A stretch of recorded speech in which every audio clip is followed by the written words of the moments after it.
नमस्कार। आप सुन रहे हैं द बॉलीवुड रेडियो और मैं हूं आपके साथ आकाश। दोस्तों, किस्सा रेखा का है और बात साल 1975 के बाद की है। रेखा के काया पलट के मुश्किल सफ़र का आगाज़ हो चुका था। ये फिल्म दो अनजाने के बाद का किस्सा है। 1976 के आसपास अपनी ज़िंदगी के दूसरे दशक में कदम रखने के साथ ही रेखा ने तय किया कि खुद को बदल कर ही दम लेंगी। यानी कि जैसी वो दिखती हैं और जिस तरह से लोग उन्हें देखते हैं वो सब बदल देंगी। और इस इंडस्ट्री में हर कोई सिर्फ बाहरी रंग रूप का ही मोल पहचानता है। किसी की भावनाएं मानो कोई अहमियत ही नहीं रखती। जो धारणा या इमेज एक बार बन जाए उसे बदलना तकरीबन नामुमकिन होता है। रेखा की सोच में आया बदलाव अमिताभ बच्चन के साथ हुए उनके संपर्क का ही नतीजा था। वो शायद साबित करना चाहती थीं कि अमिताभ से हर हाल में बराबर हैं और उनके लायक हैं। वो बिंदास, बेबाक, जोश से लबरेज, जिसने न कभी अपनी जिंदगी प्लान की न करियर, जो जिंदगी के साथ बहने में यकीन रखती थी। वो लड़की जैसे कहीं खोती जा रही थी। वो अपनी ज़िंदगी में अब कुछ भी काम चलाऊ नहीं चाहती थी। अब वो हिंदी, अंग्रेज़ी और उर्दू भाषाओं से जूझने की बजाय उन्हें सीखना चाहती थी और अपने शरीर में बदलाव करने की पुरजोर कोशिश भी शुरू हो गई। कमर में टायरों की तरह जो चर्बी जमा थी वो पिघलनी थी। डाइट पर कंट्रोल करना था। इरादा न सिर्फ शक्लो सूरत बदलने का बल्कि खुद को एक नई शख्सियत में ढालने का भी था। रेखा का ये काया पलट किसी फिल्मी कहानी के प्लॉट से कहीं ज्यादा रोचक और दिलचस्प था। एक ऐसी परिकथा जिसमें एक साधारण लड़की एक स्वप्न सुंदरी में बदल जाती है। हकीकत में ये असल जिंदगी का सबसे सनसनीखेज काया पलट कहा जा सकता है। एक सामान्य नैन नक्श वाली दक्षिण भारतीय हीरोइन जो आज की स्टाइल की देवी है। एक ऐसी देवी जिस पर उम्र हावी नहीं होती। रेखा ने परिकथा वाले काया पलट के किस्से को जमीन पर उतार कर रख दिया था। जो ख्वाब उसने देखे थे वो हकीकत की शक्ल लेकर रेखा की शख्सियत बन चुके थे। शुरुआत में रेखा ने सनत की हद तक डाइटिंग की।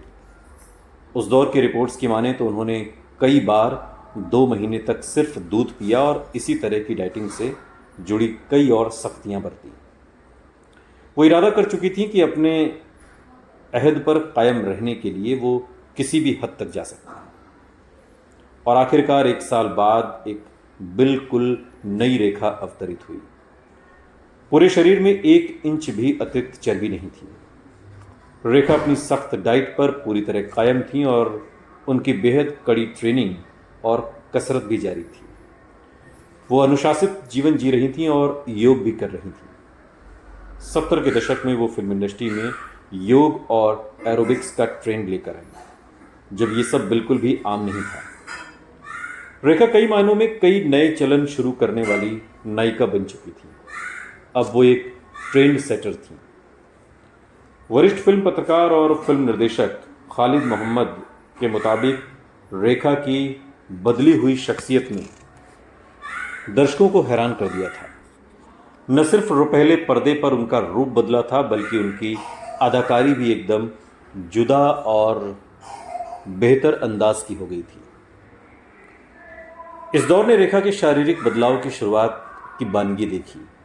उन्होंने अपने मेकअप, कपड़ों के स्टाइल के साथ ही अपनी अभिनय की अदायगी और हिंदी भाषा पर भी जमकर काम किया, उसे बेदाग बना दिया।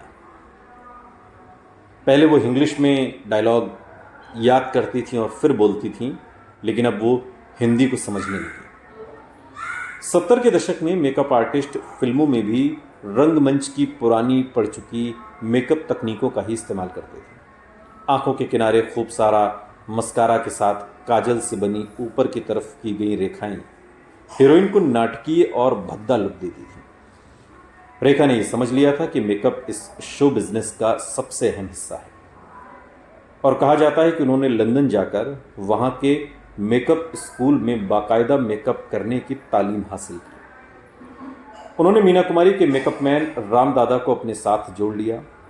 राम दादा अपनी मौत तक रेखा के साथ रहे।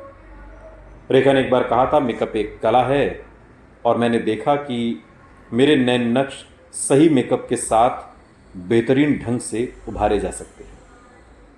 1972 में आई रामपुर का लक्ष्मण में मेरी पलकें बेहद डरावनी थी।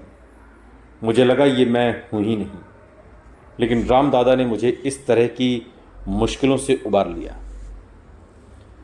काफी वजन घटाने के बावजूद रेखा अपने पीछे के हिस्से को लेकर काफी असहज रहती। एक बार उन्होंने कहा भी था कि मैं अपने कूल्हों को ठीक करने के लिए कुछ नहीं कर सकती। यहां तक कि अपने सपनों में भी मैं अपने ऊपर के हिस्से में तो बेहद खूबसूरत नजर आती हूं, पर मेरे कूल्हे बड़े ही होते हैं। रेखा का मेकओवर काफ़ी चर्चा में रहा और इस पर रेखा इसका श्रेय हमेशा उस समय के सुपरस्टार को देती। कभी इशारों में तो कभी घुमा फिरा कर उन्होंने ये जता दिया कि उनके काया पलट की प्रेरणा वही हैं, यानी अमिताभ बच्चन। वो हमेशा शर्माते सकुचाते हुए अपनी ज़िंदगी में अमिताभ बच्चन की अहमियत की बातें करती। वो ये बताना कभी नहीं भूलती कि अमिताभ की आमद ने ही उनकी ज़िंदगी में ये नाटकीय परिवर्तन कर उन्हें कहां से कहां पहुंचा दिया।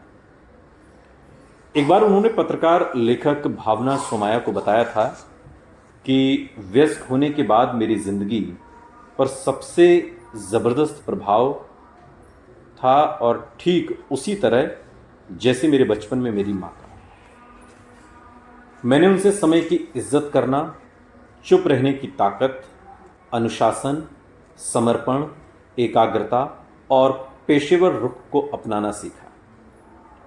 उन्होंने मेरी जीवन शैली और व्यवहार को भी बदल दिया। मैं शाकाहारी हो गई और मैंने खतरनाक ढंग से जीना भी छोड़ दिया। और इस सारे बदलावों में सबसे दिलचस्प बात यह रही कि सिर्फ बदलाव ही नहीं, बल्कि इस बदलाव की पूरी प्रक्रिया ही बेहद खूबसूरत थी। हालांकि अमिताभ बच्चन ने रेखा की इस बात पर कभी कोई टिप्पणी ही नहीं की और रेखा भी पहले जिस तरह से खुलेआम कोई भी बात बेबाकी से कह देती थी, तमाम लव अफेयर्स भी जो उनके रहे, चाहे वो विनोद मेहरा के साथ हों, किरण कुमार के साथ हों या और भी, उन्होंने कभी से छिपाया नहीं। लेकिन अमिताभ बच्चन के साथ खुद को जोड़ते जोड़ते रेखा ने चुप रहना सीख लिया था और ये रेखा की सबसे बड़ी ताकत बन गई, आज भी है। सुनते रहिए द बॉलीवुड रेडियो, सुनता है सारा इंडिया।